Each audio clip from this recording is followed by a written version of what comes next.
Hey! Aïe! Une intro dramatique comme il se doit, car on a eu des petits accidents cet été visiblement, à commencer par la vitre pétée de ma sœur quand je suis rentrée de vacances. Non loin de là l'idée de s'apitoyer sur mon sort pendant 15 ans, mais je me suis dit qu'une petite vidéo pour vous relater les pires fails que j'ai pu vivre dans cette pépinière depuis mon installation à la Cité Fertile, ça pourrait nous faire le plus grand des biens en fait. Un petit moment cathartique comme ça, tous ensemble. C'est parti pour les pires fails dans ma pépinière.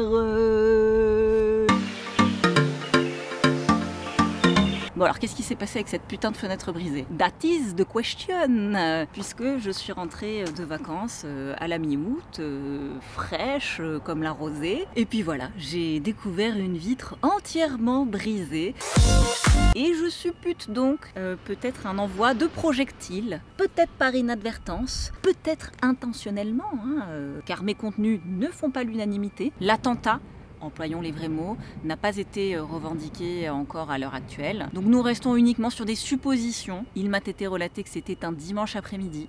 Ce jour-là, il ne faisait ni trop chaud, ni trop froid. Il n'y a pas eu de grêle. Mais il y avait du public. C'est supposé être du verre quand même très très solide, de l'équivalent d'un pare-brise de voiture. Donc la personne y est allée assez fort à mon avis. Je suppute, peut-être, on ne sait pas, une boule de pétanque, puisque je suis entourée, encerclée de terrains de pétanque. Il n'est pas impossible qu'un enfant, car oui, j'ai envie de mettre ça sur le dos des enfants, ait eu envie de jouer et n'ait pas bien maîtrisé son geste. En attendant, ça ventile bien, c'est super. Deuxième fail dont j'aimerais vous partager l'expérience, c'est le système d'arrosage que je me suis chiadée à concevoir pendant presque un an et à installer avec au moins 2 personnes différentes sur 2 journées entières. Après maintes réflexions, j'avais décidé d'installer un système d'arrosage en aspersion par le dessus, en me disant que ce serait un mode d'arrosage à la fois doux, mais surtout automatisé, que j'ai utilisé genre 2 fois, en me rendant compte que c'était de la merde, ça arrosait n'importe comment. L'arrosage automatique, je suis complètement pour. C'est super quand on a des cultures en pleine terre, par exemple, ou dans des bacs, mais quand il s'agit d'arrosage de semis, ça demande une certaine précision que la machine n'a pas, ou en tout cas la mienne. Et du coup, je me suis retrouvée avec des plaques à la fois complètement inondées d'un côté, et puis complètement sèches de l'autre, et je suis donc complètement encore dépendante de mon arrosage à la mano avec mon petit pommeau de douche. Ça marche super, ça demande juste d'être là quasi tous les jours quand c'est le moment vraiment des semis à fond les ballons. Évidemment, ce système m'a coûté dans les 200 balles pour CUD, du coup. J'espère pouvoir l'utiliser dans le futur. Et la bonne nouvelle dans tout ça, c'est que j'ai quand même appris à installer un système d'irrigation, ce qui, je pense, me servira dans le futur. Donc, voilà, c'est pas complètement perdu. Positive attitude. Troisième totally fail. J'en avais déjà discuté pendant mon petit serre-tour, mais nous sommes présentement derrière ma cabane à outils. Cette merveilleuse cabane achetée sur un site de discount complètement pété de produits de jardinage. Alors on est sur de la qualidad comme on en fait un peu trop, de la qualité de merde, on en fait beaucoup trop et puis il faut arrêter. Au tout départ de l'installation de ma serre, j'avais quand même beaucoup de choses à gérer en solo. Je n'ai pas eu le courage de me fabriquer moi-même ma cabane à outils, ce qui aurait été certainement tout aussi économique, mais je n'avais pas les connaissances ni l'énergie de le faire. Et j'ai donc décidé d'investir pour 150 balles dans une cabane de 1,50 m². Et elle est absolument catastrophique. Déjà, le montage a été d'une souffrance extrême. On a mis 4 jours avec 4 personnes différentes à essayer de comprendre le putain de manuel qui n'était pas du tout clair. Il manquait des pièces. Pour se rendre compte au final qu'on l'ouvre complètement n'importe comment. Chaque ouverture est un enfer. Puis l'autre chose, c'est que la dimension est complètement beaucoup trop petite par rapport au nombre de matériel que j'ai arrangé. Qui sont les Marie Kondo du jardinage? Est-ce qu'il y en a parmi nous? Je lance un SOS, aidez-moi à organiser ma cabane à outils. Je le répète, n'achetez pas de la mauvaise qualité, fabriquez par vous-même ou soyez patient pour investir dans un beau matériel de qualité.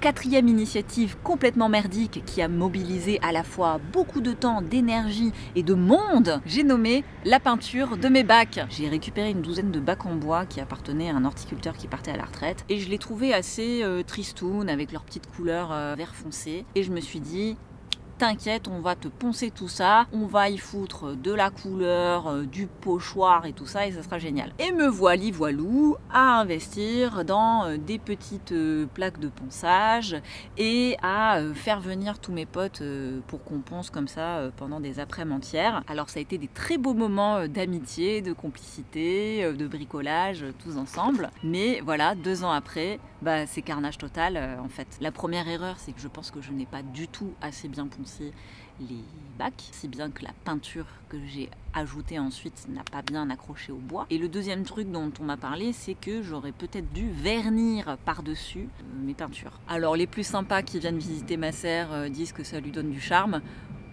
Je suis pas très d'accord. En plus j'ai trop honte parce que la peinture s'effrite et finit par tomber au sol. Donc c'est quand même une catastrophe pour le sol. Ça part dans mes bacs, bref c'est une horreur.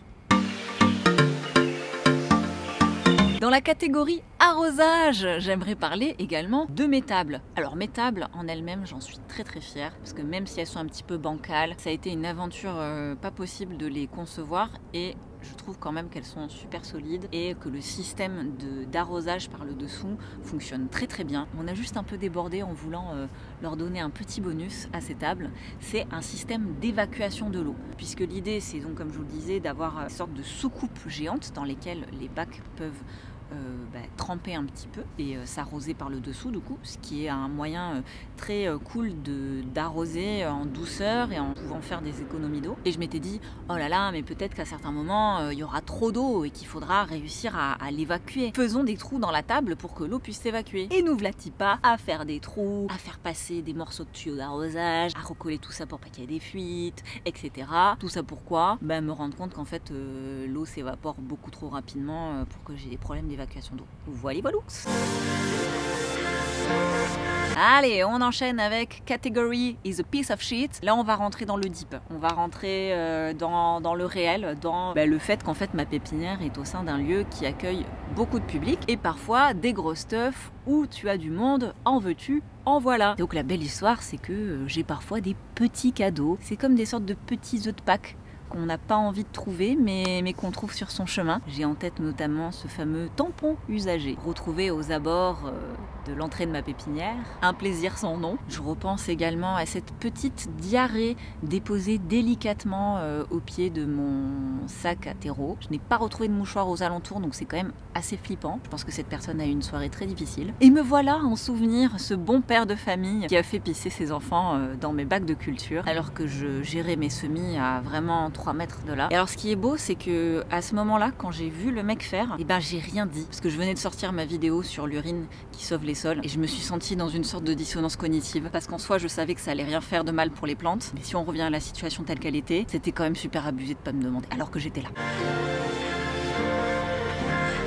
Dans un autre registre, un petit peu plus sympatoche, j'aimerais vous parler de ce formidable hôtel à insectes qu'on a pu m'offrir. Un hôtel à insectes que je me suis empressée de déposer à côté des autres hôtels que j'avais installés. C'est beau parce qu'il est resté comme ça inhabité pendant jusqu'à maintenant en fait. Alors pourquoi n'est-il pas habité comparé aux autres hôtels que j'ai pu installer? Peut-être que je l'ai exposé d'une mauvaise manière. Il est face au vent et clairement je pense que c'est pas un avantage. Deuxio, peut-être que le bois est complètement nul à chier. Mon autre hypothèse dont je parlais aussi dans ma vidéo sur les hôtels à insectes, c'est que les insectes n'aiment pas spécialement vivre complètement collés les uns aux autres. Et ce genre de petits hôtels, c'est pas forcément l'idéal. Les hôtels à insectes, il vaut mieux que ce soit des espaces dédiés vraiment à une espèce ou alors vraiment des gros hôtels.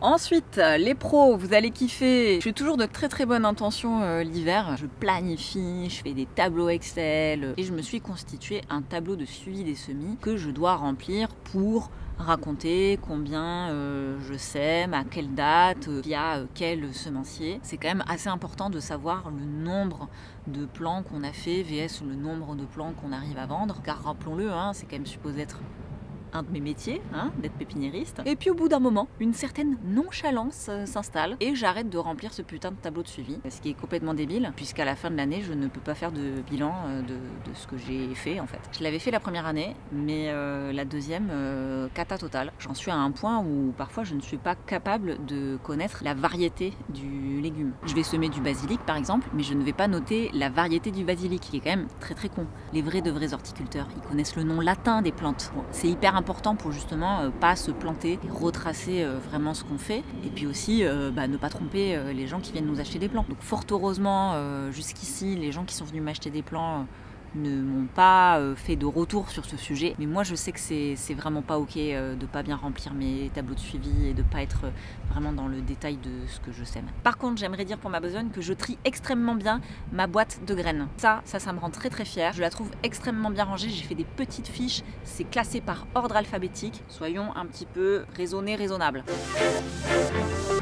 Alors, oh, celui-là est quand même un de mes meilleurs fails de l'hiver dernier. Me voilà à semer plein de choses, des vivaces, des plantes médicinales. Et puis je vois une plaque à la mi-février où j'arrive pas à reconnaître le semis que j'ai fait. Évidemment, il n'y a pas d'étiquette. Mais comme je vois vraiment les mêmes types de feuilles sur cette plaque de semis, je me dis, super, on va repiquer, quoi qu'il arrive, c'est un truc que j'ai forcément semé. Et me voilà à passer 2 après-midi entières à faire je sais pas combien de caisses de ces fameuses jeunes pousses, qui étaient en réalité des vergerettes du Canada. Les vergerettes du Canada sont considérées comme des adventices. Ce sont des plantes très communes que l'on trouve dans la rue, qui poussent complètement toutes seules. Et j'en ai effectivement un peu partout aux abords de la pépinière. Une d'entre elles s'est fait une joie de laisser ses petites graines parsemer cette plaque dans laquelle il devait y avoir d'autres choses qui n'ont jamais poussé visiblement. Et j'ai donc passé de très longues heures à repiquer des vergerettes. Voilà. Étiquetez ce que vous faites. Oh, il fait des fleurs le bégonia. Magnifique. J'espère que ces confidences vous auront fait le plus grand des biens. Rire de soi, ça détend, mais le partager, c'est encore mieux. Ça permet de prendre du recul, de se rendre compte que c'est pas si grave que ça. Bref, si vous voulez qu'on se lance dans une petite thérapie de groupe pour partager tous nos fails, toutes nos histoires un peu pétées, avec grand plaisir dans les commentaires. Voilà, je pense que ça nous fera du bien à tous. Je vous laisse et surtout, on n'oublie pas, plantez tout, plantez-vous, love sur vous. On apprend de ses erreurs, mais parfois on aimerait s'en passer.